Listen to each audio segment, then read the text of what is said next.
Eu queria compartilhar uma palavra com os irmãos que está em Marcos, Evangelho de Marcos, no capítulo 8. Evangelho de Marcos, capítulo 8. Queria agradecer a presença daqueles que nos visitam, sejam bem-vindos em nome de Jesus. Para nós é um motivo de muita honra recebê-los aqui à mesa do Senhor. Evangelho de Marcos, capítulo número 8, versículo 22. Amém? Quantos acharam, digam amém. Quem não achou, fala, espera mais um pouquinho.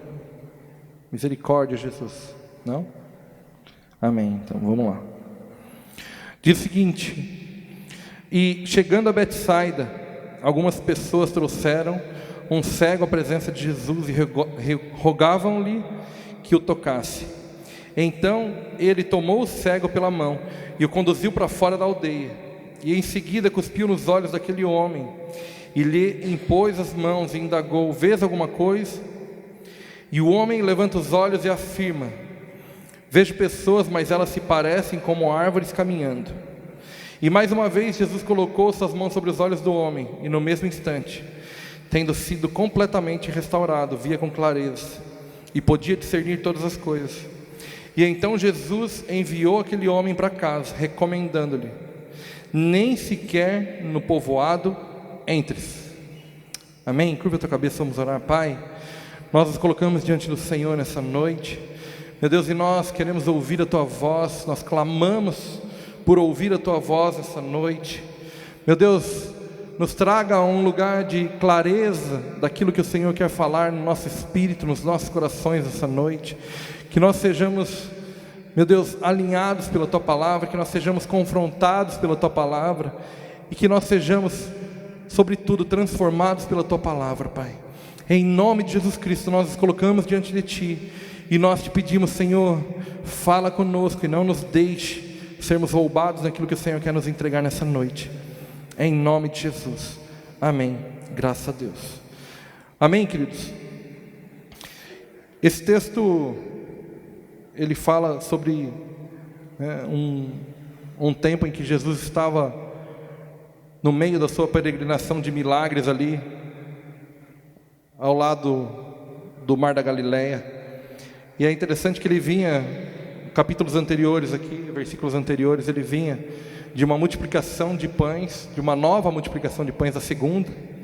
Ele vinha de um tempo em que os fariseus estavam indagando a ele, ele vinha de um tempo em que a mulher cirofenícia chega diante dele, sabe, e pede para que ele entregasse, nem que fosse as migalhas que caem da mesa. Então, os discípulos estavam caminhando com Jesus, estavam vendo muitos milagres, estavam vendo muitas maravilhas acontecendo.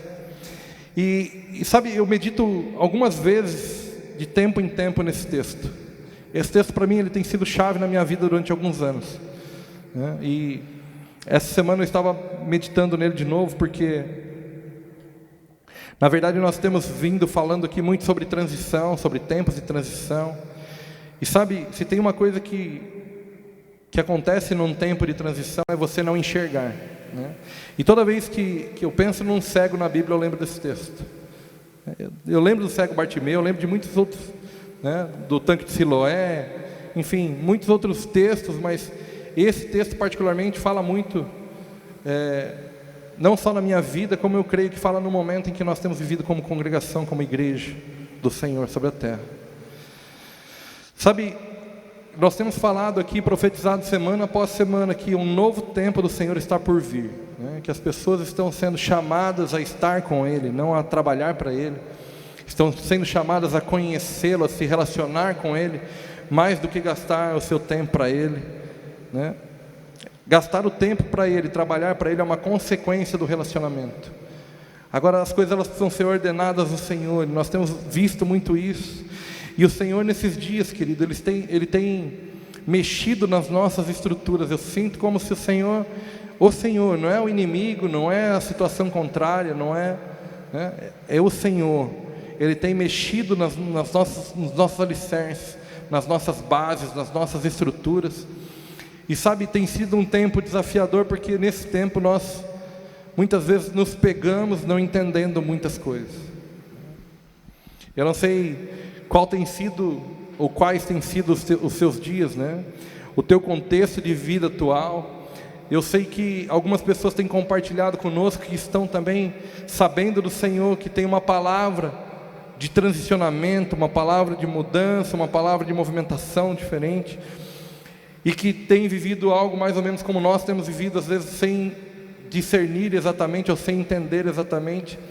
E sabe, quando as pessoas trazem esse cego, querido, para a presença de Jesus, há algo chave na vida desse cego. Esse cego, ele estava inserido numa aldeia, e essa aldeia para mim ou para você, obrigado, ou para nós nesses dias, essa aldeia pode representar muitas coisas.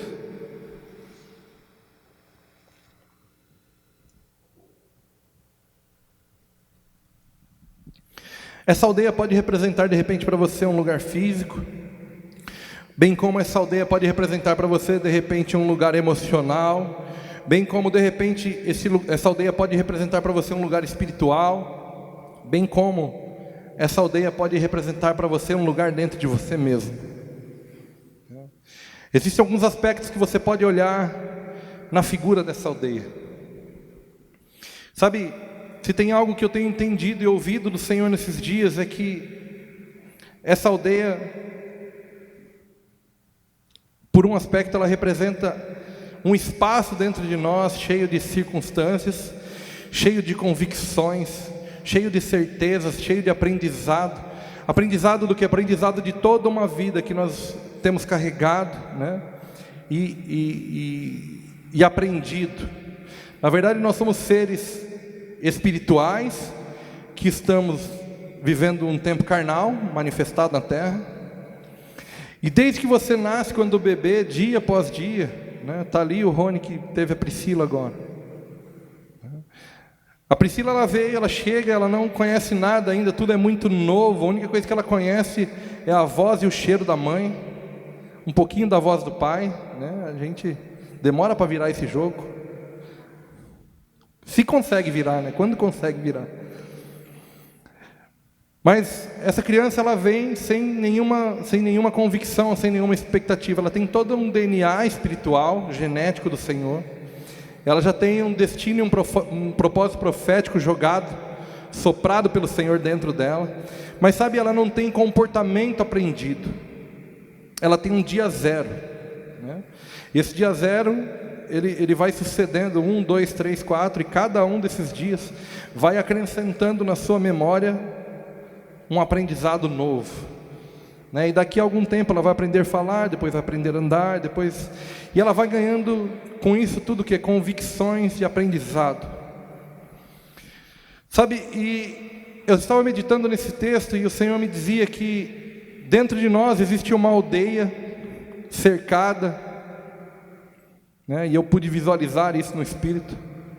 Uma aldeia cercada assim por uma espécie de uma cerca de bambus, assim, né? Essa foi a figura de linguagem que o Senhor estava me permitindo aprender ali. E dentro desse cercado existem ali algumas bagagens, algumas cargas, algumas coisas que nós vamos aprendendo e vamos colocando ali. E sabe, neste lugar, querido, se tem algo que eu discerni nesses dias, é que existem coisas boas e existem coisas ruins. Com certeza, se você pegar qualquer nível de relacionamento que você tem ou teve, né, desde o seu relacionamento com os pais, o relacionamento com os amigos na escola, um relacionamento com o cônjuge, você vai perceber que os relacionamentos, eles foram construídos com coisas boas, situações boas, circunstâncias boas, e também com circunstâncias ruins. Sabe, e o perigo desse lugar, o perigo desse cercado, o perigo desse lugar dentro de nós, é que essas experiências, essas convicções, essas certezas, elas nos tiram o quê? A capacidade de enxergar adiante. Porque é como se nós tivéssemos um carro em que o nosso para-brisa não olhasse para frente, fosse só um espelho, um retrovisor. Você conseguiria dirigir olhando só para trás? Sabe, eu estava meditando muito nisso, porque Se tem algo que nós precisamos entender nesses dias, nós queremos ver aquilo que o Senhor está por fazer, nós queremos ver como vai ser os próximos dias da nossa vida, quando que essa luta, esse cenário vai acabar, quando essa angústia vai acabar. E sabe, existem muitas inquietações e cada um de nós aqui tem vivido provas diferentes. Eu não sei qual tem sido a sua luta, a sua prova aí, eu não sei quais têm sido, né, as aflições dos seus dias, mas certamente em alguma área, em alguma circunstância você tem sido pego, né, e trabalhado aí. Agora, nós ansiamos por sair desse looping, por sair desse lugar, por sair dessa prova. E sabe, a primeira coisa que nós precisamos, querido, e se você quiser anotar aí, anote. Você precisa de alguém que te tire da aldeia. Sabe, nós estamos vivendo dias desafiadores, né? Não só como congregação, como igreja, como indivíduo, mas como família. E esses dias nós estávamos em casa e conversando algumas coisas. E eu não sou muito assim de ficar pedindo para um, para outro, porque, tipo, nós temos o nosso tempo de ficar ouvindo no Senhor, de buscando no Senhor. Mas sabe, aquele dia, a minha mulher foi muito usada para dizer assim, ó, fala com o pastor Luiz Hermínio, pede uma palavra para ele, pede um conselho para ele. E sabe quando você liga e, na verdade, nós mandamos uma mensagem de áudio, e eu não disse nada, de circunstância nenhuma, de situação nenhuma, ele simplesmente me liberou uma palavra. Eu não precisei detalhar qual era a circunstância que eu estava vivendo, qual era a angústia que estava dentro de mim, mas ele soltou uma palavra, e aquela palavra veio, e eu queria testemunhar para vocês, ela me tirou da aldeia. Ela me tirou da aldeia, querido. É como se abrisse um portal. Um portão. Uma palavra deve ter uns 20 ou 30 segundos de frase, né? Deve ser uns 30 segundos ali falado. E aquilo foi algo que me destravou, que me liberou, que me arrancou daquele lugar instantaneamente. Sabe, você precisa de pessoas que te tirem da aldeia. Raramente. Eu não vou dizer que você nunca vai conseguir sair da aldeia sozinho, mas raramente você vai sair. Você já escutou aquela situação? Ah, você está pensando diferente porque você saiu da caixa. A pessoa às vezes está dentro de um problema, seja uma circunstância, por exemplo, no trabalho, e ela está dia após dia, ela vive aquilo, ela não consegue enxergar nenhuma saída. Vem alguém de fora e fala assim, cara, é ali, ó, faz assim. Aí você fala, pô, tá tão fácil. Porque ele conseguiu, eu não consegui. Porque o cara veio, ele estava descontaminado daquela situação, e ele enxergou fora da caixa. Sabe, às vezes você precisa de uma palavra, que você não precisa, é como se você fosse destravado, como se algo se abrisse na sua mente através de uma palavra. Liberado o quê? Através de uma outra pessoa. E por quê? Porque nós dependemos uns dos outros. Porque eu dependo de você, querido. E porque você depende do seu irmão do lado. E porque o seu irmão do lado depende do outro, que depende de mim, que depende do outro. Nós somos interdependentes. Se tem algo que nós precisamos compreender nesses dias, é que para romper com essa aldeia, nós precisamos sair do nosso casulo, precisamos sair do nosso isolamento, sabe? Eu vou dizer uma coisa para você, tem situações em que nós mesmos somos capazes, somos especialistas em ir lá e ainda colocar uma cerca elétrica nessa aldeia aí, coloca uma cerca elétrica, coloca alarme, coloca uns pitbull assim, fala, ninguém invade, esse é o meu espaço, eu não quero, sabe assim?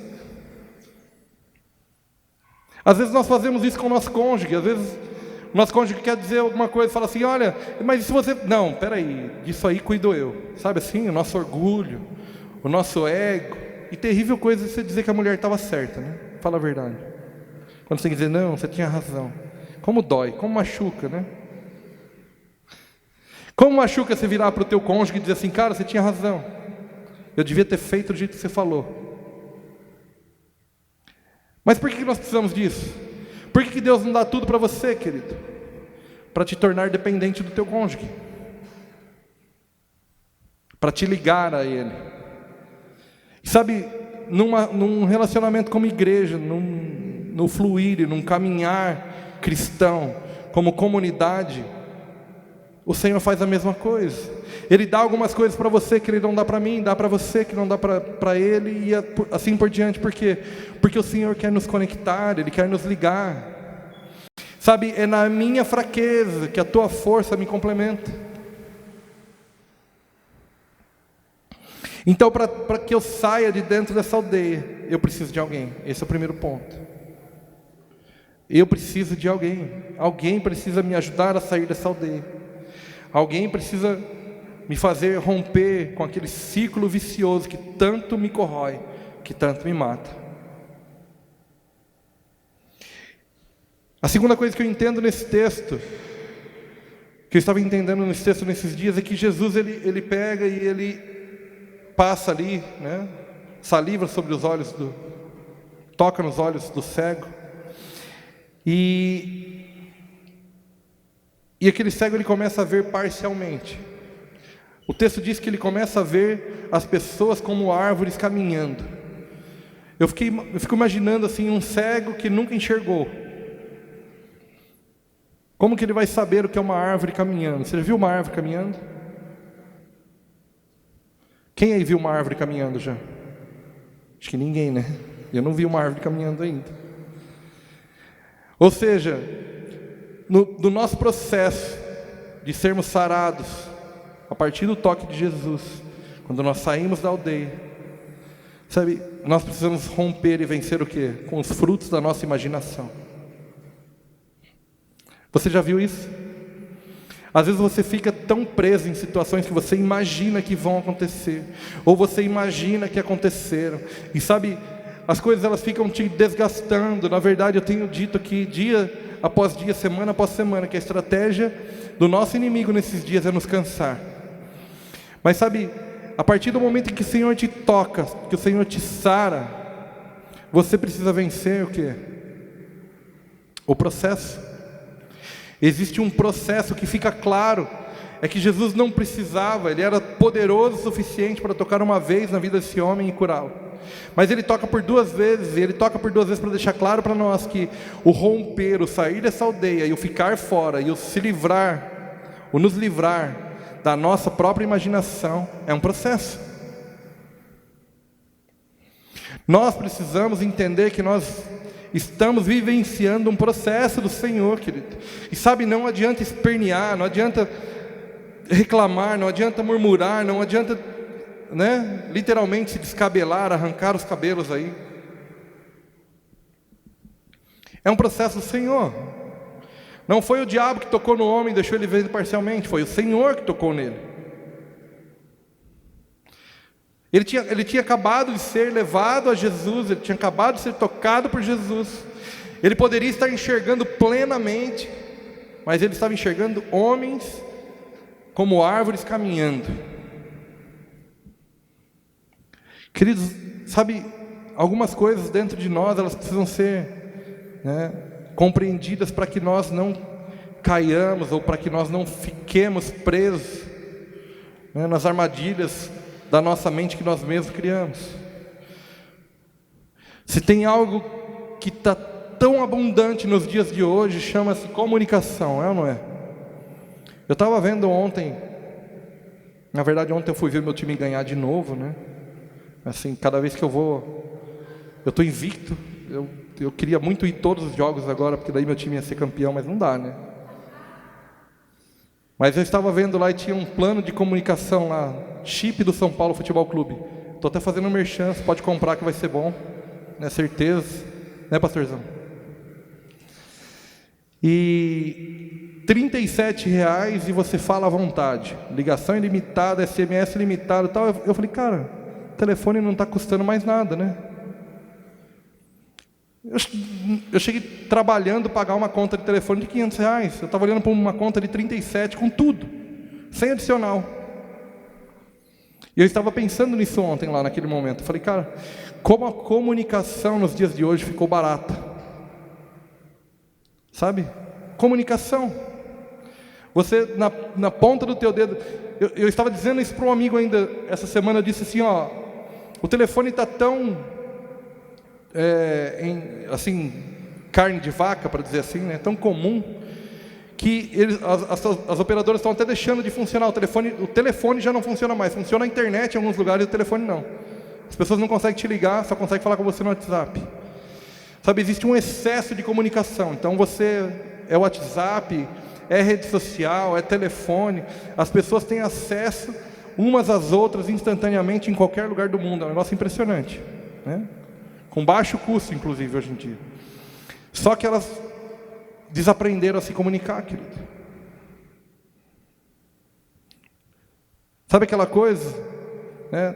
Quem fez aqui o Casados para Sempre vai saber daquela historinha de um casal que depois de 50 anos de casado, a mulher corta a traseirinha do pão lá e leva para o marido e fala: olha, eu deixei aqui a pontinha do pão para te agradar. Ele fala: pô, por 50 anos eu comi a pontinha do pão para te agradar, mas eu gosto da outra pedaço, né? Comunicação truncada, querido.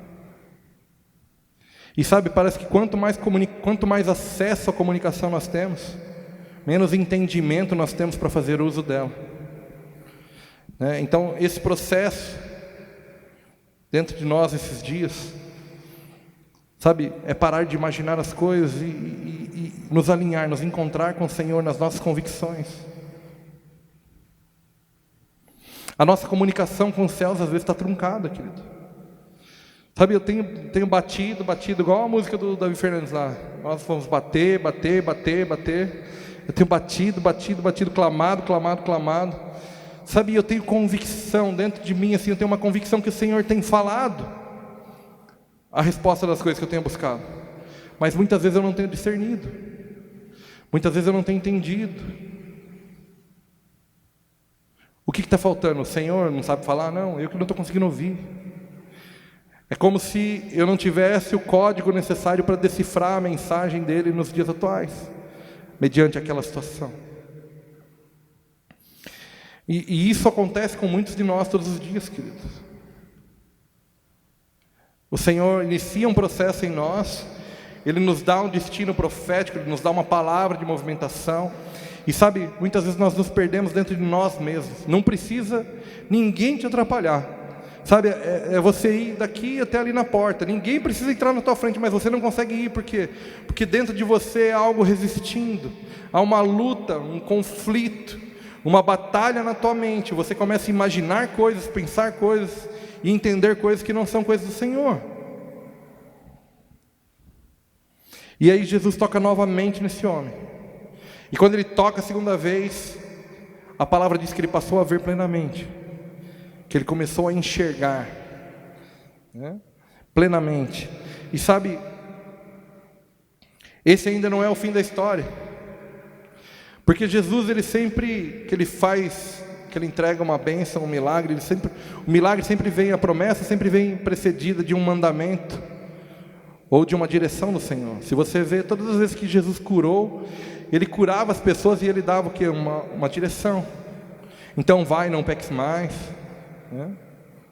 Te converte. Enfim, todas as vezes que o Senhor curou as pessoas, Ele dava uma nova direção. Ele dava um destino para essas pessoas.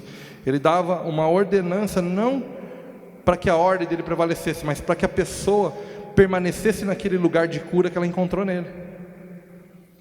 E o Senhor vai para esse homem e diz assim: olha, agora vai, né? E é interessante que o versículo aqui 26, ele fala assim: nem sequer no povoado entres. Sabe, o grande perigo dentro de nós é que nós somos libertos, nós somos sarados, nós conseguimos ser resgatados pelo Senhor, mas ao primeiro vacilo nós corremos para dentro daquele lugar de volta. Então vem o meu irmão e me tira, vem o meu pastor e me tira, vem o meu cônjuge e me tira dali, me leva para Deus. Eu chego em Deus, eu me arrependo, eu me quebranto, eu prometo muitas coisas ali para o Senhor, eu choro diante da presença dEle, eu me prostro, eu falo: não, agora nós vamos, Deus, pode confiar que dessa vez nós vamos até o fim, e pode contar comigo. E sabe, isso dura 1, 2, 3 dias, aí vem aquela martelada na nuca. Você já viveu isso, não? Vem aquela situação que você não espera, você nem sabe de onde vem. Aí você fala, tá vendo? É por isso que eu não quero mais saber de nada mesmo, e eu vou viver a minha vida, eu estava com razão, antes eu não tivesse perdido o meu tempo. E aí começa igual hard, ó céus, ó vida, ó mês, ó ano, e você retrocede para dentro daquele povoado que você tinha acabado de sair. E você reinicia na sua vida um processo de rompimento que você tinha acabado de conquistar. Você anula, abre mão de um processo de cura que você tinha acabado de acessar, querido. Sabe, isso é muito incoerente. Eu estava questionando o Senhor nesses dias. Eu falei, Senhor, por que nós não conseguimos avançar? Porque muitas vezes nós avançamos, damos um passo, 2 na direção do Senhor, e quando nós vemos, nós demos 3, 4 para trás de volta. Sabe, nós precisamos, um amigo me disse brincando esses dias, isso, e é uma verdade, falou assim, olha, cara, eu preciso de gente que me leve para frente, porque para trás eu vou sozinho. Essa é uma das maiores verdades que existem hoje. Eu preciso de pessoas que me ajudem a ir para frente, porque para trás é moleza a gente ir. Sabe, e dentro de você, querido, você precisa se cercar, né? Um pouco antes aqui, nós vemos o Senhor Jesus falar sobre o fermento dos fariseus, né? Sobre as companhias, quais são os fermentos que tem aí levedado a tua vida, o teu espírito? Quais são as companhias que têm te cercado? O que é que você tem ouvido? O que é que você tem falado? Sabe? O que tem germinado dentro de você, o que tem saído de dentro, o que brota dentro de você, são palavras de vida, palavras de morte, são palavras de esperança, são palavras, né, de angústia. São palavras de honra ou palavras de desonra? São palavras de destino ou palavras de sepultamento? Sabe, algo que nós temos martelado nesses dias de ouvido, que nós estamos sendo gerados. Nós estamos numa gestação como igreja, e ou nós vamos ser paridos e vamos viver, ou nós vamos ser abortados e vamos morrer. Sabe, e isso não depende de Deus. A vontade de Deus, ela é plena, ela é soberana. Deus te chamou pelo nome, Ele te deu um batismo, né? O teu nome de batismo, a tua identidade. Deus escolheu um nome para você, querido. Você pode achar que foi seu pai, sua mãe, mas foi Deus que escolheu o seu nome. Sabe, às vezes você nem se dá muito bem com o seu nome. Se você pudesse, trocava. Eu queria chamar Brad Pitt, por exemplo, mas é um pouco comum no Brasil. Meu Deus, não, né? Não ia ficar bom. Fica Leandro mesmo, tá bom. Deus te deu um nome, te deu uma identidade, te deu um propósito. Ele engendrou dentro de você, Ele colocou dentro de você todo um destino profético e espiritual para a tua vida. Você tem um propósito nele. E sabe, queridos, você precisa cooperar com os céus nesses dias. São dias pontuais, dias chaves, dias que nós vamos romper ou ir além, ou nós vamos literalmente nos paralisar e perecer neste lugar. Sabe, é como se nós pisássemos na terra, mas não desfrutássemos dela. Como se nós acessássemos a terra ali, mais ou menos como foi com Moisés.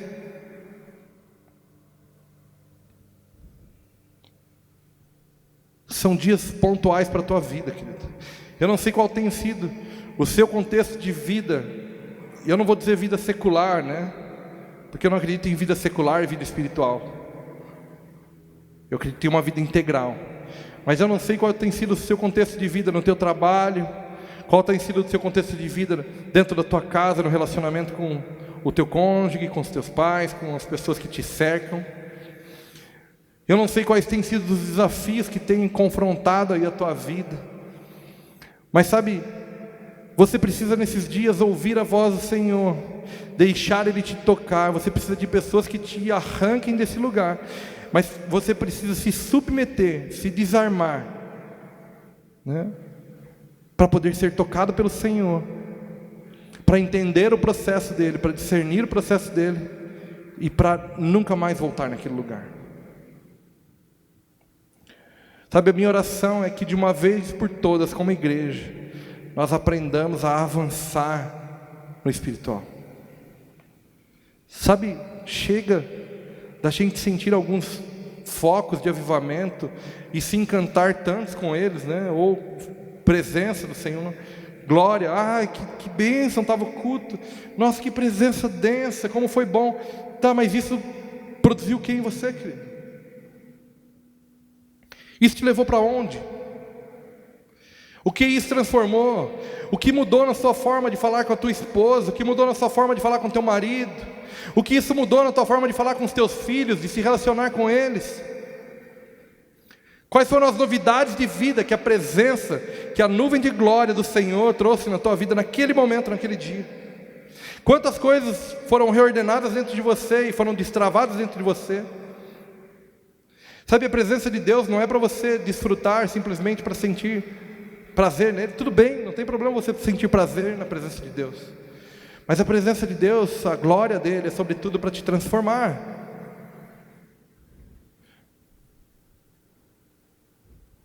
É de fé em fé, de glória em glória. É o processo de aperfeiçoamento da vida cristã. É um processo que se estabeleceu dentro de você e que dia após dia tem te levado para perto dele, se você deixar. E o meu convite para você nessa noite é: se deixe ser afetado pelo Senhor, querido. Deixa o Senhor te tocar de maneira a arrancar de dentro de você tudo aquilo que Ele quer arrancar, e a depositar, a colocar tudo aquilo que Ele quer depositar. Sabe, coopere com Ele, pare de resistir ao Senhor. E não volte às velhas práticas. Viva a novidade. Novidade de vida. Novos dias. Novas convicções, uma nova esperança. Um novo tempo. Transicionamento. E aí nós vamos passar a enxergar. É engraçado que de tempo em tempo, quando nós temos essas dúvidas, sabe, é como se nós fôssemos acessando alguns lugares. Uau, graças a Deus, agora eu vejo. E aí você passa um tempo vendo, quando você chega aqui e fala: meu Deus, está tudo escuro de novo. Sabe, esse é o processo de amadurecimento. Por quê? Porque é sinal que você está em movimento, que você está progredindo, que você não está parado. É como um estudante que cada bimestre vai lá, faz uma prova, ele fala: cara, essa aqui fui top, tirei 10. Quando chega no bimestre seguinte, o que acontece? Matéria tudo nova, cara. Meu Deus do céu, o que essa professora está fazendo? Como é que eu vou tirar 10 de novo? Aí tira um 8, aí você fala: meu, fui mal. Aí você vai lutar para buscar um 10 no próximo. E sempre tem algo novo pela frente, sempre algo novo. Por quê? Porque o que está para trás você já aprendeu. A professora não vai ficar te ensinando a fazer soma todo dia. Aprendeu a soma, segue a vida, multiplicação, equação, e aí vai. Sabe, a nossa vida, ela precisa ser compreendida não na nossa mente, mas no nosso espírito, querido. Se você ordenar isso dentro de você, se você entender que o teu espiritual, ele é mais importante do que o teu intelectual, sabe, que as tuas angústias aí, né, as tuas vontades, os teus propósitos, os teus planos, eles são piores do que os do Senhor para você, que eles são menores do que os do Senhor para você. Sabe, Deus tem algo grande para você. O convite dos céus nessa noite é para que você se exponha. Deixe Ele te acessar. Deixe Ele te tocar a ponto de transformar a sua visão, de abrir o teu entendimento. Sabe, eu tenho orado para o Senhor: Senhor, me mostra a próxima estação, me mostra, Senhor, eu preciso compreender qual é a movimentação, me mostra a próxima estação. Senhor, eu só vejo chuva, só vejo trovoada, Senhor, eu preciso entender. Senhor, nós precisamos romper, Senhor, nós precisamos enxergar, Senhor, Senhor, Senhor. Sabe, e é tempo de nós clamarmos. Isso talvez você fale assim: nossa, mas né, você está aí liderando um povo, você não sabe para onde está indo. Queridos, nós somos dependentes da nuvem. Quando nós estamos num tempo de transicionamento, a nuvem para, a gente para, a nuvem anda, a gente anda, a nuvem para, a gente para. Nós somos dependentes da nuvem. O segredo é você não andar quando a nuvem parar, e não parar quando a nuvem andar. Nós somos dependentes de Deus e dependentes do próximo, porque nós precisamos estar juntos nesse tempo. E estar junto não é estar junto de falar, é estar junto de te guardar, de nos guardarmos uns aos outros. Sabe, é estar junto de chorar uns pelos outros. E aí sim, nós vamos entrar em lugares novos, nós vamos acessar lugares novos, nós vamos enxergar aquilo que o Senhor tem nos próximos dias para as nossas vidas. No final da nossa jornada, querido, quando nós nos apresentarmos diante do tribunal de Deus, não vai valer as nossas insígnias, as nossas patentes, os nossos títulos, não vai valer o quanto eu trabalhei para Ele, não vai valer o quanto eu consegui decorar de versículo, não vai valer nada disso.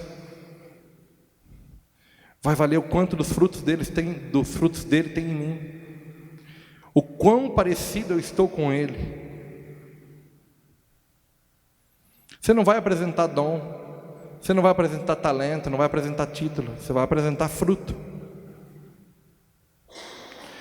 O dom ele é tão não importante, né? Tão desimportante assim disso.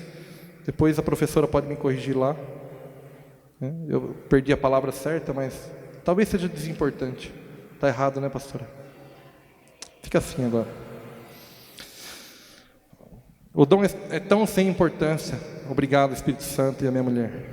Tão sem importância que Deus dá o dom. E se você resolver apostatar, se você resolver se desviar, Ele não vai tirar. Porque o dom é presente, gift. O termo em inglês é gift, presente. Deus está dado. Deus dá o dom, Ele não retira. É por isso que você vê muita gente fluindo nos dons do Espírito, fluindo nos dons de Deus, sem a presença de Deus, sem Ele. Por quê? Porque um dia ganhou e não foi retirado. Agora o fruto, né? O fruto é aquele que você vai chegar diante do tribunal do Senhor e vai dizer: Senhor, está aqui. Ó, lembra aquele dia? Senhor, como foi duro, mas eu não respondi com a vontade que eu tinha de responder. Lembra aquele dia que eu apanhei aqui? Eu consegui dar outra aqui, ó. Eu tive vontade de derrubar o cara, mas eu dei a face para ele. É esse tipo de coisa que você vai apresentar diante do Senhor. Você não vai impressionar Ele com o teu talento, com os teus dons, mas você vai mostrar as marcas do Evangelho que estão no teu corpo, assim como Ele carrega as marcas do Evangelho no corpo dele. Amém? Que o Senhor possa trazer compreensão para a tua vida nesses dias, e você possa, né, ser tocado, estar realmente afetado pela vontade do Senhor nesses dias, e que Ele possa te reposicionar. Sabe, nós temos clamado, nós temos orado por uma igreja forte, não numerosa, mas uma igreja forte, vigorosa no Espírito, querido. Forte e vigorosa no Espírito. E os próximos dias eles vão ser chaves para as nossas vidas, para a minha vida e para a sua vida. Então esteja atento, né? Não perca aquilo que o Senhor está falando ao teu espírito. Tente sintonizar aí para conseguir descriptografar a mensagem dele. Amém?